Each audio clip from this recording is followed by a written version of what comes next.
Hi, everybody. Dan Illman, Gino Buccola, taking a look at race number 11 at Del Mar on Pacific Classic Saturday. Let's throw up the field. This is a very competitive edition of the Grade 2 Del Mar Mile on the turf. 10 in the field. You've got the 1-2 finishers from last year's Del Mar Mile, Du Jour and Exalted, and you have several coming out of the Wicker Stakes, a restricted event at Del Mar earlier in the summer. And I think how you feel about the Wicker is going to lead you to where you're going to land in the Del Mar Mile. Yeah, and the 1-2 finishers from last year just aren't in the same form they were last year coming into the race. So that's what makes it a little bit more challenging, a little bit more competitive. I thought this was a really good race, and this one's tough too because it's a closeout card. So if you're playing any sort of those late exotics, this is a race that you're not going to feel confident maybe just having one or two in here, a really good wide open betting race. This might come down to pace and trip because I don't see a ton of early speed on display. We throw up the Timeform US pace projector. It's a blue bar scenario that could favor front runners.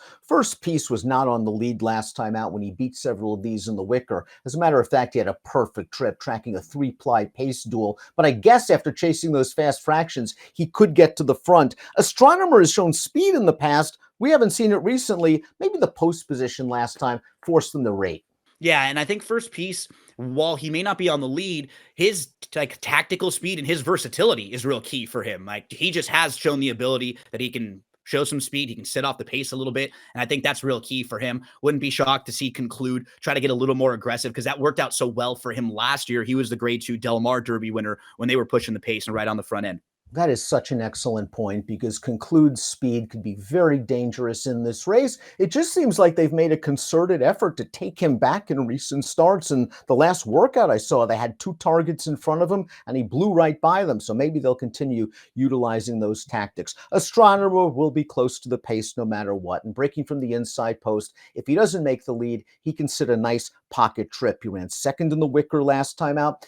Didn't really see too many excuses. He basically followed First Piece's cover into the stretch, got to the outside of that horse, and was merely second best. Yeah, it was kind of a weird run race too, where he was a little bit farther back than normal because a couple of horses went off early on. So those races generally just play out a little bit differently. He kind of loomed up into it. He was second best that day. I don't really have many knocks on him. He should save all the ground, and I'm expecting him, like you, to be more forwardly placed in this race. Halfway Line is going to be stepping up in class for Phil D'Amato, and I wonder if this horse just needed some time to acclimate.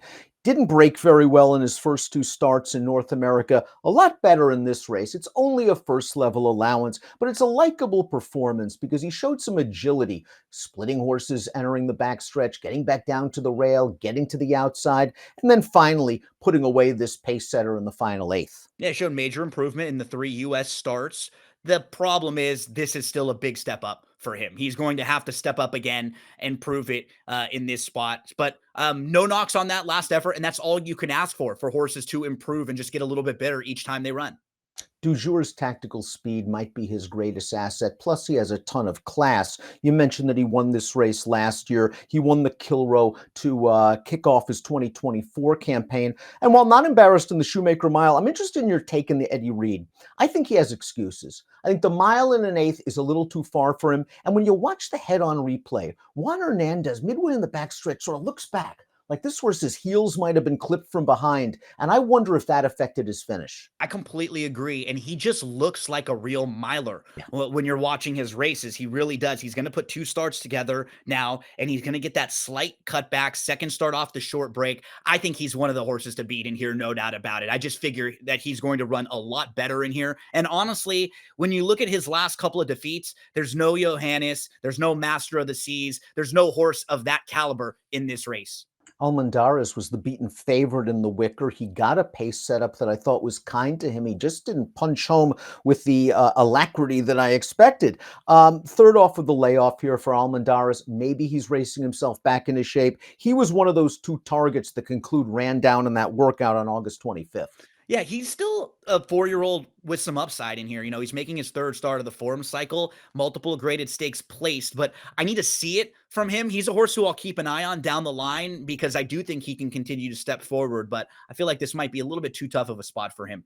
If you don't like the Wicker as a race and you question Du Jour and Exalted's current form, you have limited options. But you do have the number 5 Lamas, who's coming into this race in razor-sharp form, 4 consecutive wins. He just won the Pleasanton Mile on dirt. Here's his most recent win on turf, the San Francisco Mile. And again, a horse that showed good tactical speed, a little bit green in the stretch. We'll see him swap leads a couple of times, but he beats 3 other next out winners, including the very good Balnikov, who we'll see on the card going a little bit longer. Balnikov came out of this race to win the dinner party with a 97 buyer, and then was third in the Eddie Reed with a 97 buyer. This horse fits.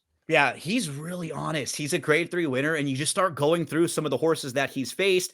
As you pointed out, he beat Balnikov. Air Force Red is a solid multiple stakes winner who was in that field too. Mixto and Prince Abu Dhabi, who we just saw in that last race, he defeated them, and those are stakes caliber horses. We talked about Mixto in the Pacific Classic. So he is a really, really fun horse to root for. He always shows up, and because of his connections, he doesn't get bet all that much. He is a horse who I'm absolutely throwing into the multi-race exotics because he's shown some versatility. He could sit a nice trip in here. I like him. I think he's really, really fun to watch and to root for.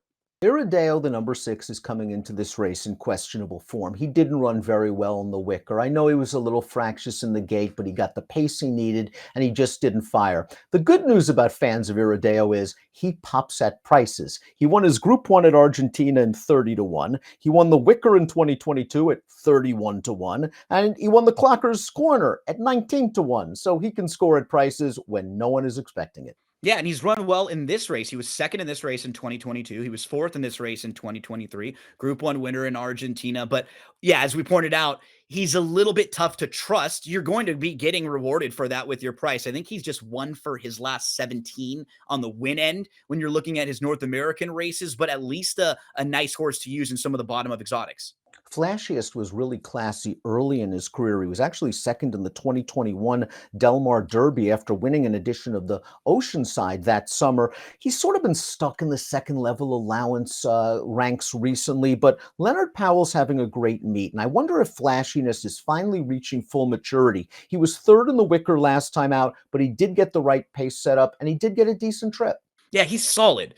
And at this level, you feel like he's a horse who will come running, but he does really need the benefit of a good trip because he's not a horse who's very tactical. He is one horse that wants to drop back and make one late run. So he will need, he's at the mercy of some racing luck. He has to hope that he doesn't get stuck in some traffic, but I have no problem with him. Another one who will come closing. I'm just not sure if he can get there in that top spot. Conclude was really impressive last year, reeling off 3 consecutive wins, 2 at Del Mar. It's nice to know he has a proven ability over this course. I'm willing to give him the Shoemaker Mile. You're facing Johannes off of a long layoff. Fine, he tired. The Wicker, I thought, was another race where I wanted to see him do a little bit more. He got the setup. Maybe he was too far back. He didn't change leads in the stretch, which bothered me, but he was running on late. The last workout, though, might indicate that he's in form. Again, as I mentioned before, he had 2 targets. He blew by him. He changed leads, and maybe he's just rounding himself back into his best shape. Yeah, and I'm hoping that they'll try to get a little aggressive with him. And that doesn't mean they have to send hard and open up 5, but just be more forwardly placed, get him into the race because that's where he did really well last year. He wasn't really wire to wire even in the Del Mar Derby. He sat a little bit early. Same thing in the Oceanside. He was able to sit off horses early on and then just make that move. The key is just getting him comfortable, getting him in his own stride. I think naturally he's one of the quicker in here. He'll make his 3rd start of the form cycle. We know he likes Del Mar. If you're looking for a horse to throw into some multi-race exotics, he should give you a pretty good run for your money and be in a pretty good spot throughout this race. First Piece, the number 9, beat 5 of these in the Wicker last time out, but he had a perfect trip. He's sitting behind 3 dueling leaders. Mike Smith had to be laughing. Now, he was close to those fast fractions, closer than many of the horses he beat, but once he swooped to the top, as we see in this race, there's just no catching him. It was a nice ride by Smith, who picked the perfect opportune time to make his bid. We're going to see the horse on the rail, Astronomer, get up for second. Coming from way out in the back is Conclude on his left lead on the far outside, but First Piece, who needed to prove he could get the mile against good competition, did so well. Say his name and he appears. That was First Piece right there, putting himself into the race. I believe in Dan Hillman, no doubt about it, Dan. I think First Piece is probably like a measuring stick for this race, right? As we talked about, he has that tactical speed. He's shown the ability to get on the lead. Timeform US projects him to be one of the horses that will be more forward in here. He's just in really great form. And shout out to Mike Smith. He's showing up all over the country winning races. I think we saw him at Charlestown, right? Did he go to FanDuel Sports Racing? He won a big race over there. He is just everywhere. So he's looking to get another big one this weekend at Del Mar. Money is green wherever you go, whether it's St. Louis or West Virginia or even out at Del Mar in sunny San Diego. 4 wins in a row last year for Exalted, finished second in this race behind Du Jour, and then unfortunately had some physical problems that forced him to miss the fall. He came back in the Wise Dan. I'm willing to give him that race. That Churchill Downs turf course, just some horses don't like it. And the horse that beat him, Ottoman Fleet, is good. I needed to see a little bit more last time out in the first level allowance. I know he was chasing a fast pace. He was not good. If he can get back to his best race, I won't be surprised at all if he wins. And I'll be kicking myself if he pays $14. Yeah, he's drawn to the outside, though, on top of it. And in following this horse, he was at the tip top of his game last year, right around the Shoemaker Mile. And then at the Del Mar Mile, he was a horse who had aspirations on the Breeders' Cup, and he kept trying to get back to the races, and there was always another hiccup. There was always something that caused him to have to back up his race, or I have to reroute. I can't go to that race. Now we have to go to another one. And then seeing his first couple starts back after the long layoff, and even in reading in the comment lines, antsy, just didn't seem comfortable, didn't really seem himself. And that's what he was. He was a really comfortable horse. He put himself in a perfect spot. You could just watch the races and you knew he was going to win all the way around when he's in his best form. So I'd love to see him get back to that, but I need to see him prove it before I can use him in some of the exotics. Let's take a look at our top picks for the Grade 2 Del Mar Mile. Du Jour is the class, I think, of this field, along with Exalted. He showed that last year, and just getting back to a mile might be the key, as well as his tactical speed. Yeah, that's the key for him. I think being in a mile, having the ability to get a little closer than he was early in that race last time out, especially against a field like this where there aren't that many proven front runners. That's why I'll throw in some of the tactical horses underneath, like Conclude. I give a shot at a bit of a price. I think First Piece is definitely one of the horses to beat in here, no doubt about it. And then we'll round things out with the 5 Lamas, who's just a fun horse to root for and always seems to show up and give a really great account of himself. Of my top 4 picks, I think the one Astronomer is more of an underneath type to play on the bottom of your exactas and trifectas. I usually don't like playing horses off perfect trips, and First Piece did get a good trip, but he was also close to a fast pace, and this time might be close to moderate fractions, and that could help his kick. I also want to use Du Jour, the 3, and of course the 8 as well. Conclude. I just like that last workout. 3895 for Gino, 9138 for me. It's the Del Mar Mile. We're rolling along on Pacific Classic Saturday at Del Mar.